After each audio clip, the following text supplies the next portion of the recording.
Adventure in Pipeman on W4CY Radio.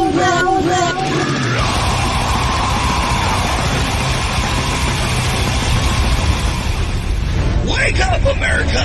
It's time for the Adventures of Pipeman on W4CY.com, West Palm Beach's #1 internet radio station. Here's your host, the Pipeman. Let's fight it out today!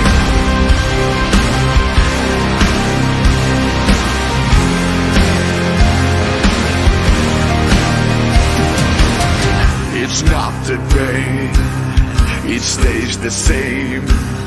It's not the shame. This is the Pipeman here on the Adventures of Pipeman W4CY Radio. I'm pretty excited about our next guest, who is on a U.S. tour. Just performed at Riotfest, one of my favorite festivals that I was just at. Was only able to make it Sunday due to a death in the family, so I was bummed out that I missed their set. But we're here now, and I did find some clips of the set, and man, they killed it at Riotfest. So welcome to the show, Lord of the Lost. How are you?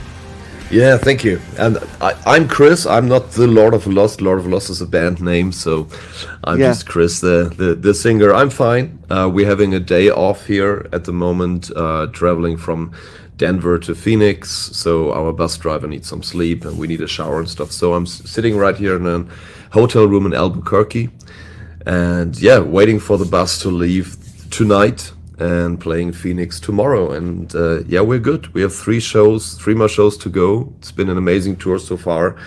Nothing to complain. We're really excited and really surprised by what's happening. So many people showing up at each show. It's sold out venues sometimes here and there. It's amazing. I love it. And so tell us a little bit about the experience at Riotfest. And, Europe is always known for their festivals, especially you have Wacken in Germany and the Granddaddy out there. How did you like playing at Riotfest? What was your impression? I mean, the thing is, when I say it was just another festival, I don't mean it in a bad way, because it was one of these festivals. And so when you're an artist and you play and you see the dressing rooms and the catering and the back of the stage, in the end, when it's a well-organized festival, when I say it was just another of these festivals, then it's a compliment, because it's a festival where nothing shit didn't hit the fan, which sometimes happens at some weird festivals, which you remember for that. But of course, I realized that it was something special and something new when I went out after the show, and I went through all these stores on the festival ground and seeing the people, because all these shops in Europe, especially in Germany, they're all the same. After a while, you've seen them all. And now here, of course, everything's different. So many different fashion brands and tattoo artists, and everything was very much punk rock based at Riotfest. And that was different. That made it special. So it was, from that point on, suddenly it was that's a new festival. Because before the bus arrived, backstage, all this stuff, it's the same. It's just cables and stages and hazers and lights and speakers. You know what I'm saying? Yeah, and, it's like Groundhog Day, right? Yeah, it's a little like that. So, and I really liked that. And what was new to me, of course, some people recognized me, but it was just maybe every 10, 15 minutes, someone was like, "Hey, aren't you the singer of Lord of the Lost?" It was like, "Yeah, we can take a picture, whatever, do the usual." At a European festival, especially Middle Europe, Germany and stuff, that doesn't work. I can't walk 3 feet without being recognized. So that was nice. That was cool. I know that feeling. I could just be at the festival. So it was nice. Yeah, because in my town where my studio is, I do a lot of events, and I can't go anywhere with undercover. But then when I go someplace else, it's nice to be incognito sometimes. And it was nice. And I gotta say too, like I love that I'm hearing this because, you know, it says a lot about festivals over here that you had a good experience because we over here always talk about the European festivals and how amazing they are. And to your point of what you said, it is true when it's something that you're used to all the time, you know, the excitement isn't as much there. It's kind of like my youngest daughter. Every time I go to a festival, because I do all of them, she's like, "Are you excited about going to this festival?" I'm like, "I don't know if excited is the word I would use." You know, do I love doing it? Yeah. Is it fun? Yes. But like you said, when you're seeing all the same venues and the same things going on, I don't think excitement is necessarily the word. Yeah, the thing is, you know, sorry, didn't want to interrupt. No, I was going to say, but Riotfest was exciting this year too, which you probably didn't know. They did like a makeover and they added Riot Land and all these different attractions. So it was kind of exciting for me this year after doing it every year that, oh, now it's new. Yeah, you know, the thing is, I think not being too excited about these things means you're a professional in what you do, because I don't go to a festival for fun, for my personal fun. I go there because I'm an entertainer. I'm there for the fun of other people. That doesn't mean that I'm not having fun on stage, but it's not like I'm going there like getting crazy, just doing what I want, you know, and maybe like occasionally I play a concert. I think it comes this is my job. So I go there, and before I get excited about things, first I need to make sure that I'm doing a good job to make the people excited. This is so much more important about that. So in a way, of course it's exciting to go somewhere, to travel and all this stuff, but when this is your job, I think you should do a good job. When musicians just go on tour for their own excitement, like to have a great party and to, you know, like the usual rock and roll shit, like having a girl in each town and all these things. If this is what you're striving for, like being a musician, then maybe it's, then, I mean, get a hobby then, you know? So for me, it's like, I want to go there. I want to make a good job. And then I can like, okay, then I'm starting to relax. Like, okay, I've done a good job. It was great. I had a lot of fun with the people. And now I can go and maybe check out some shops and see if something's exciting there for me at Riotfest or some other festival. I love that you said all that, because it just shows to me that you are a true artist, because you're doing it for the art and for the music and for the creativity, opposed to, hey, look at me, I'm a rock star. Yeah, you know, the thing is, what many colleagues, I see that all the time, and it doesn't matter how old they are, how experienced or not, many of them, some newcomers, some people doing that for 50 years, some of them, they cannot differ anymore between the stage and real life. Yeah. And for me, it's like, I allow myself to be the rock star on stage for these 30 minutes, 45, 60, 90, 120, whatever. And everything else is just like normal life. And I want to be a good human being. I want to make a good job. I'm there to be part of the team. And this is something what we learned when we didn't have to learn it. It was our paradigm already, but we were reassured that it's a good thing. We went on tour through Europe with Iron Maiden 2 summers long. And these guys are doing that for like nearly half a century. Yeah. And they're the nicest, most down-to-earth people. And we always said like, hey guys, we are playing 40 minutes support set for Iron Maiden. In this 40 minutes, we are rock stars. For the rest of the day, we hold the door open for other people. We are saying thank you and you're welcome, and making sure that everybody's having a good time and everybody's being respectful. And we are not there to be the rock stars. And then we met these guys, you know, Iron Maiden. They're all so great. They're so like, they are team workers still. And you wouldn't, when you see them come in a room, you wouldn't see that they're like big rock stars, like rich, big rock stars doing that for half a century. They're just nice, respectful people. And also being rock stars within their 120 minutes on stage. Yes. And for the rest of the day, they're just part of the bigger picture, you know? It's not just about you and you're like the singer of this great rock and roll band. For me, that's bullshit. For me, that's not rock and roll. Rock and roll is mostly used as an excuse for fucking it up. Well, I love what you said too, because I have found myself personally, as somebody that does interviews, does press, that the bands like Iron Maiden, the icons, they have no clue they're icons, and that's why they're icons. Yeah, they're just absolutely. there to entertain, and they have no idea that they're Iron Maiden. You know what I mean? Yeah, but I can totally relate with that. When people come to me and or write all these compliments about our show and our looks or whatever, I always have to smirk a little, like, do they mean us? Do they mean me? It's like I like it. It's nice to hear, but I don't see myself that way. I don't see myself as someone who some girl or boy, whatever, put on their wall as a poster. It's like, yeah, okay, that's part of the job, but I'm here for the art. So I embrace it that people love that. But at the same time, I don't take this stage persona of mine too seriously. It's always a little funny to be like, oh yeah, okay, that's my stage persona. Why not?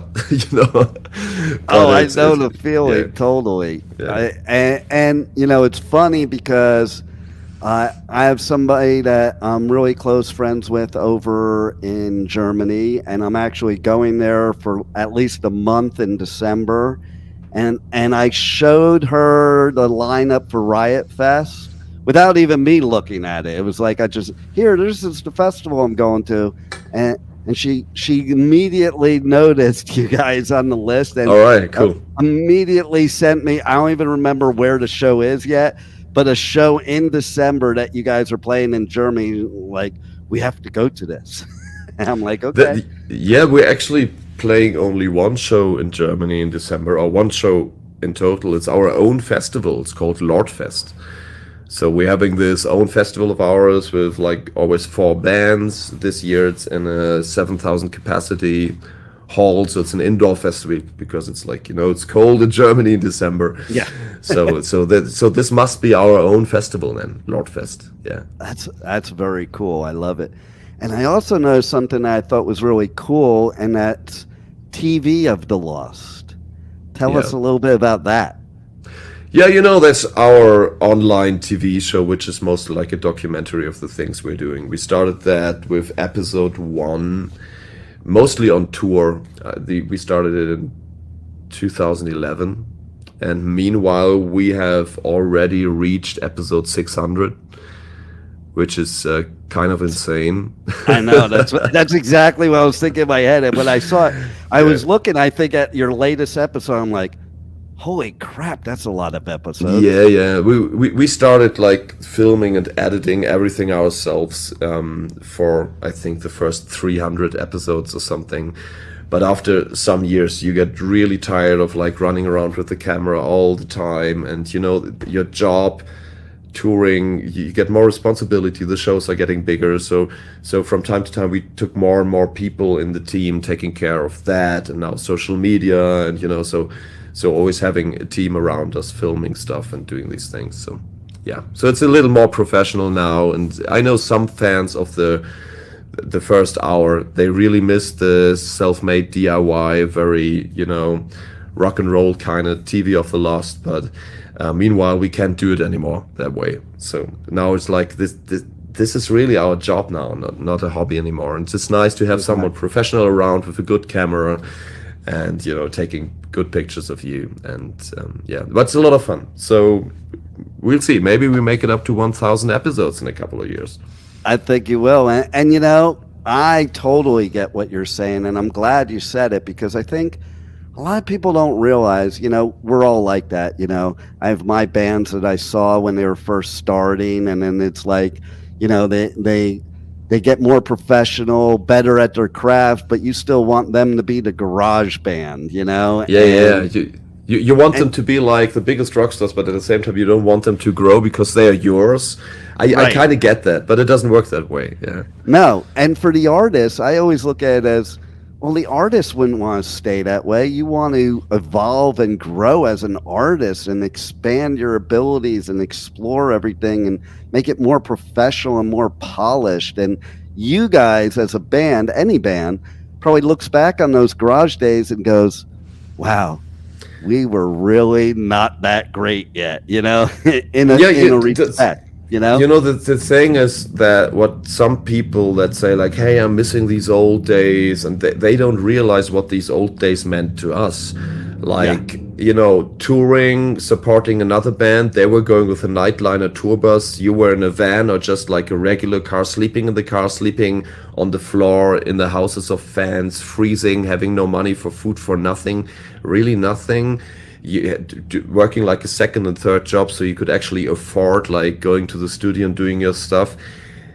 Fans might miss these old days because it feels so real to them. But if you have gone through these years, if you have soldiered your way through that, and now this is actually your job, and you can actually make money with the music to actually be better in the art you do without like starving and freezing, and you have a family at home, you have kids you want to feed, then really I don't want to go back to these old days. Although I get the certain kind of, being sentimental about it, but fans didn't go through that. They watched it from the outside, were like, yeah, they are so true, they slept in the car and stuff, but hey, do that for 10 years. Try to do art and not getting money. And it's so easy for you to say that you work in this story all your life, and you're like, yeah, I want my band to suffer, to make like real art and stuff. That's not fair, So when this becomes your job, which is hard enough for a musician, then everybody should be happy about their artists that they actually get money for what they do. It makes them better artists. Yeah. Absolutely. So let's tell everybody how they can reach out to you on the web, socials, and most importantly, your merch. And you have some cool merch in your merch store. I especially love the love shirts, and that, the love of the loss. Yeah. Yes. Yeah, we have like 250 plus items in our store. Our fans are merch crazy because we got like especially very creative with merch during COVID, because we had to find a way to also first make fans happy, second to earn some money. So we have like shitloads of crazy stuff. It's actually very easy. I mean, you can Google us, you will find us right away. But if you go like lordofloss.de for Deutschland, which is Germany, there's actually like a link tree with all this stuff for merch and like all the socials, everything you need. Just really make sure on the socials like look for the blue check marks, because we have so many fakes, like especially of me trying to scam people, especially young girls, into like sending nude pics or sending money and all these things. It's like, it's so criminal, it's so devastating what sometimes people believe it's me and it's not. Please really check for the blue check mark. That is us. Everything else, it's not. So yeah, I even talk about stuff like that having to do with merch at shows. It's like, don't buy shirts outside the show. The band does not benefit, and it's crap anyway. Yeah, it's bootlegs, it's illegal, buy it inside. We had this one thing somewhere in Latin America on tour. We had like 7, 8, 9, 10 illegal merch stores in front of the concert hall. We walked there and we were like, okay, this looks actually pretty nice. We could do that. So some of these things were actually inspiring. And then I asked them like, hey, can I have one of these shirts? Because actually they are mine anyway. You're selling them. I'm not getting. And they were like, no, who are you? I'm like, I'm the guy whose merch you're ripping off. They're like, oh my God. Yeah. It's like, yeah. And so it was really funny. And in one of the cities, I won't tell where because I don't want to fuck any promoter over or something, but in one of these cities, one of these illegal merch stores in front of the concert hall was actually run by the family of the local promoter. So they actually know their way to make some extra money. We found that out way later. It was like hilarious. bro, you wouldn't believe what. Yeah, but it's like that. It's the same in some Eastern European countries, Russia and stuff. So we had like lots of very inspiring bootleg merch stores with like articles, items we've never ever seen before. But we actually ripped off some of these items for like, that's a good idea. Let's do that. I love it. So that is the most brilliant thing ever. I love that. When you were saying you were walking out there, I mean, I think that's something I would do. So that was classic. I love it. Yeah, but that's one of these moments where you realize, okay, we kind of made it.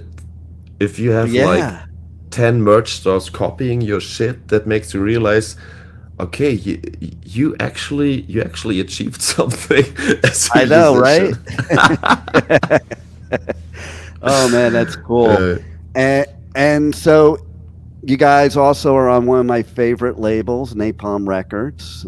So that's cool. And is there anything else we want to tell the audience that we haven't covered already that you want them to know about you guys and anything coming up?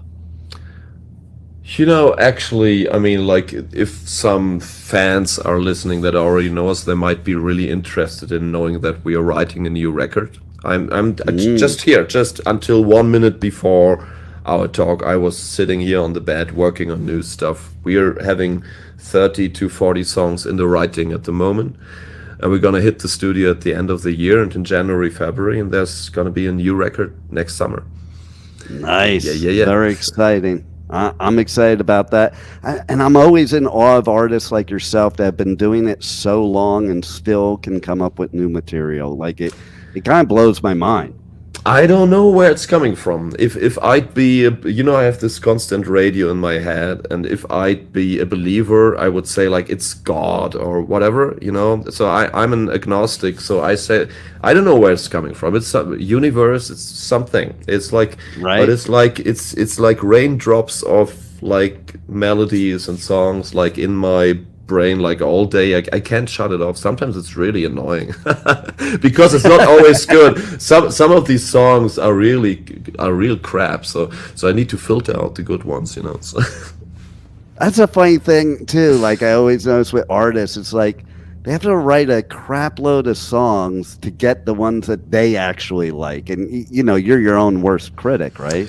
Yeah, but the thing is, these days I'm my worst critic, of course, but these days of like writing so much stuff are kind of over, because 10 years ago, I was trying to make a demo of every little idea. Meanwhile, I'm like, okay, that I hear something in my head, and it's like actually listening to radio, and I can rewind and fast forward and restart it again. And if I don't remember it after 3 days, then maybe the idea wasn't that good. So wow, so what I do, which is really hard, because sometimes like I kind of like it, then you forget it. But really, if you don't remind it after 3 days, it wasn't that good. So that's my natural filter, and it saves me a lot of time on like doing demos. Like for our last record, we didn't have one single song too much. We just like we filtered everything out before we started in doing demos, just by time. Time can solve so many things. Wow, that is such a great way to go about it, because I know if it were me and I forgot, I'd be like so upset at myself, like, oh, that was so good, I can't believe I forgot it. But then when you just said that, it's like, wow, that makes a lot of sense. Like if it really was that good, it'd be stuck in your head. Yeah, I mean, like I have written so many songs, or co-written so many songs also for other artists since like I'm 19, 18. So that would be, I'm 44 now. So that's 25 years. So yeah. I have like, I think 1,800 songs registered or something. And so after so many songs, you need to find a way to not work on every idea. And yeah, so that's my filter. Time. You're right. 3 days. It'll drive you nuts. It'll drive you nuts if you work on every idea. Well, you guys, man, you're incredible. I'm so bummed I missed you at Riotfest, but next time life happens. But I'm definitely gonna make it happen in Germany, because I watched some performances from Riotfest, and man, I was like really bummed out. So now I have a second chance, but I'll have to go over to Pond to do it. Yeah. See you in Germany then. There you go. Well, thanks a lot, Cool. and thanks for being on the Adventures of Pipeman. Thank you for having me. Thank you for inviting. Thank you for listening to the Adventures of Pipeman on W4CY Radio.